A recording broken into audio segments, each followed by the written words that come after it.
challenge the idea, which permeates a lot of psychology, that a useful way to look at emotions is to think of them as being positive or negative.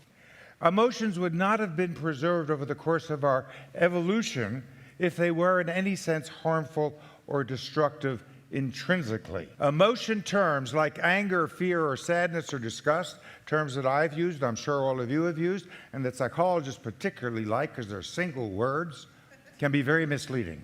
Because each of these words stands for a family of related experiences. You're driving on the freeway and suddenly another car comes towards you at an amazingly fast speed. Do you think about what to do? No, you don't. You have an appraisal system that recognizes the danger, that does complex computations on the speed and angle, and you adjust the brake or the gas or the wheel, and that all happens in a fraction of a second. If you had to think it out, you'd be dead. Now, a very fast, complex appraisal system can save our lives, but it makes our lives miserable also because we're sometimes quite wrong. If consciousness isn't in it, we're not being able to consider in a mindful way what's going on.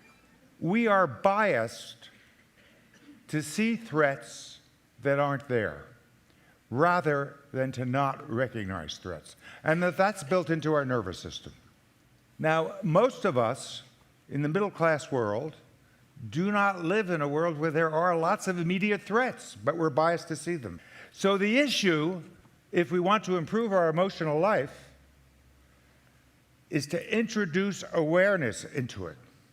Now, I don't think we can introduce awareness into the appraisal process itself, but we can learn what are the social contexts that often trigger and result in emotional behavior that we later regret. If we want to improve our emotional life, is to introduce awareness into it. There are